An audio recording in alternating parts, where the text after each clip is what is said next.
Hello guys, good evening po ulit. So this is our vlog number 4. Okay, so ngayon po ay i-share ko lang po sa inyo kung ano po yung mga na-experience ko na baka po makatulong po sa inyo, lalo na po doon sa mga nagsasuffer ng stress, no, ng anxiety, at saka po ng depression. Okay, so ako po kasi nitong mga nakarang araw is nagsasuffer po ako ng anxiety, and then yun nga yung mga nabanggit ko, depression and stress, no.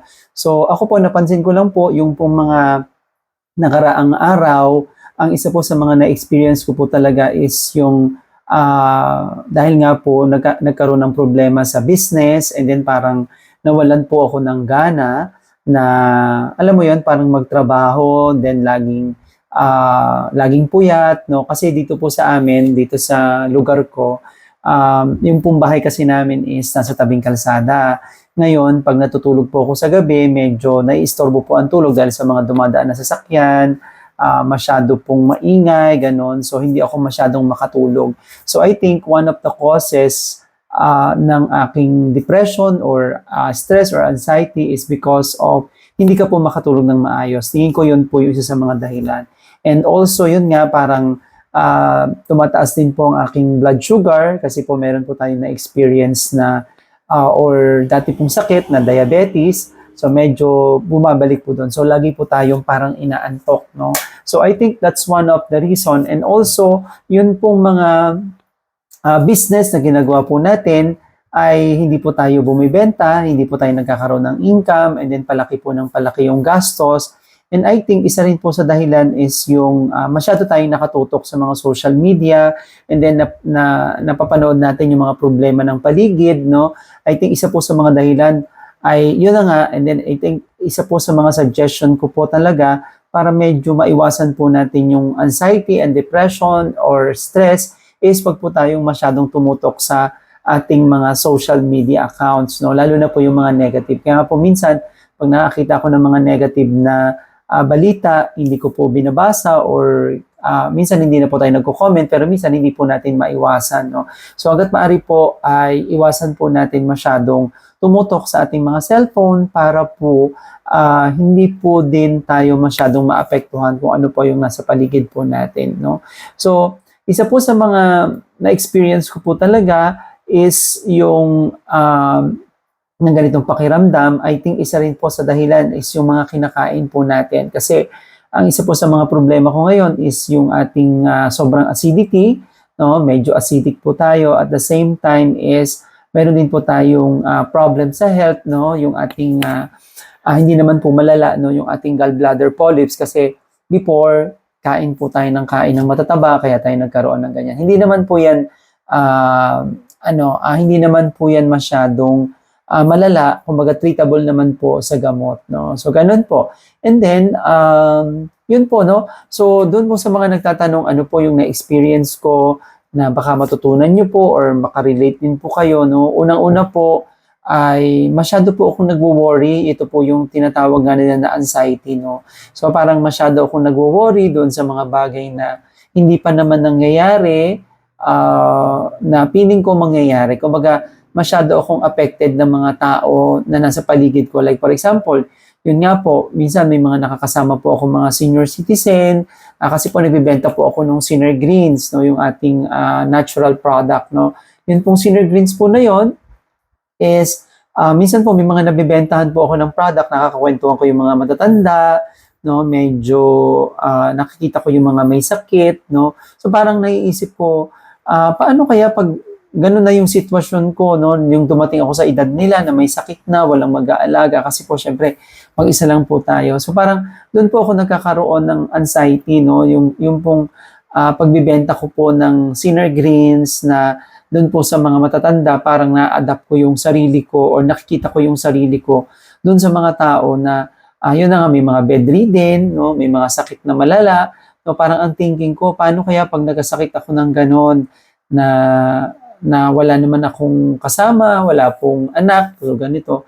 So parang ganun po. So parang nagkakaroon po ako ng anxiety, no? So isa po 'yon sa mga dahilan, kumbaga nakikita po natin. At the same time, isa rin po sa mga nararamdaman ko is yung lagi pong nanginginig yung aking katawan, yung minsan madaling araw nagigising po ako na bigla na lang manginginig yung aking katawan, hindi po makatulog.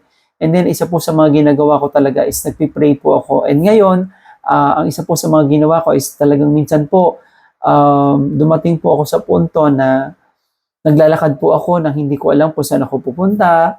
Minsan dahil ako po ay talagang tamad na tamad, pinipilit ko po yung sarili ko na lumabas, magpainit, no, maglakad, no.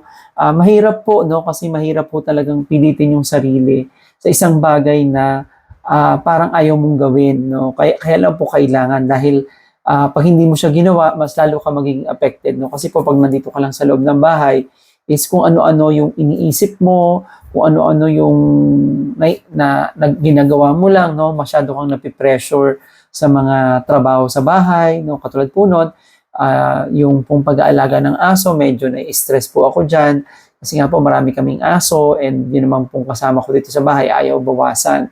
So, nakakope up ko naman po siya. I think isa po yun sa mga sobra ako na-apektuhan, no. And yun nga po, isa rin po sa mga inaalala ko is, yun nga, yung sakit ko sa loob ng aking tiyan,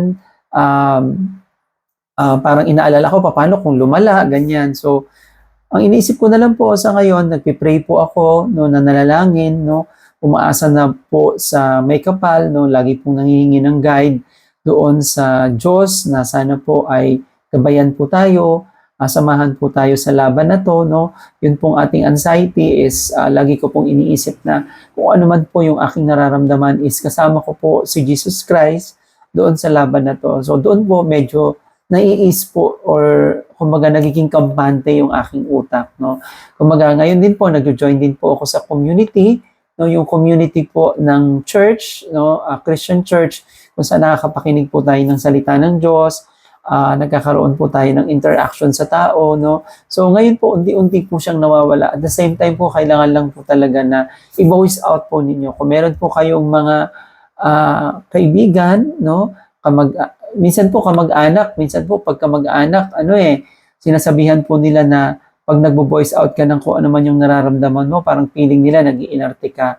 Pero meron din pong group dito sa Facebook or na meron pong ganitong karamdaman, doon po nagkakaintindihan po tayo, nagkakaintindihan po kami kung ano po yung nararamdaman po natin, no. So, kumbaga ang talaga pong ginagawa lang po natin is kailangan lang po talaga natin ng pananalig sa Diyos, pag-pray, no, pag-inom po ng mga supplement, no, na makakatulong po sa atin, no.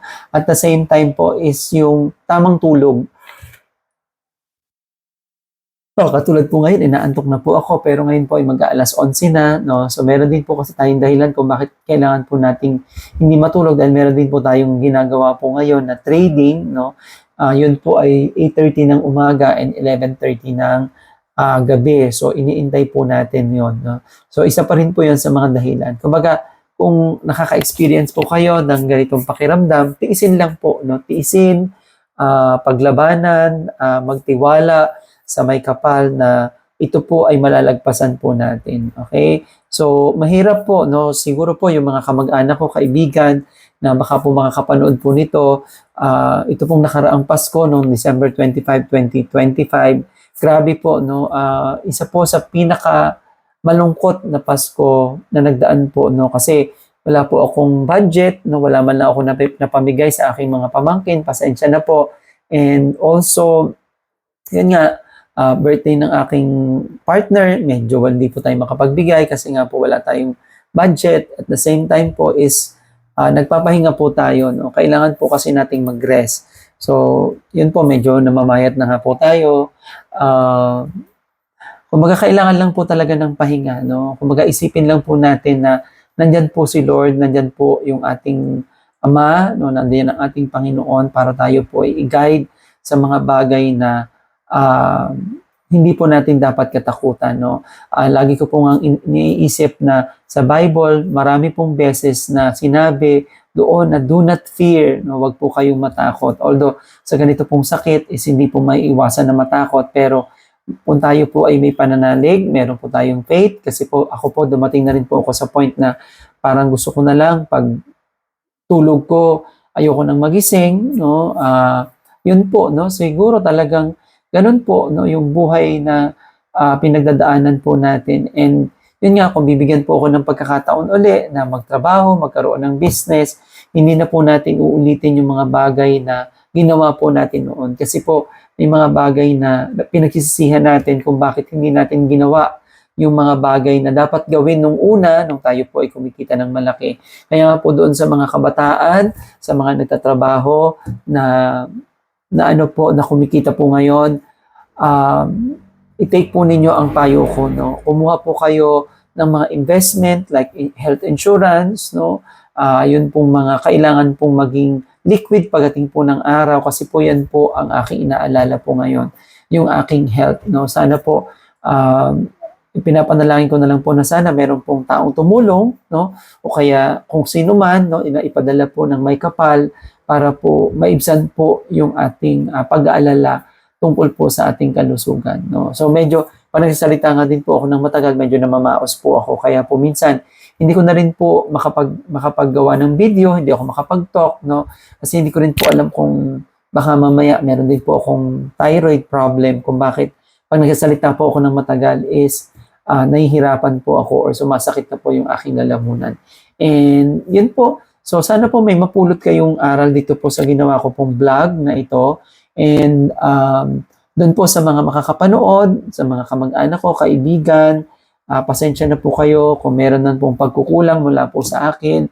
Kung meron man po akong mga utang po sa inyo, ay mababayaran ko din po yan, no? Sa ngayon po, medyo may challenges lang po talaga na tayong pinagdadaanan.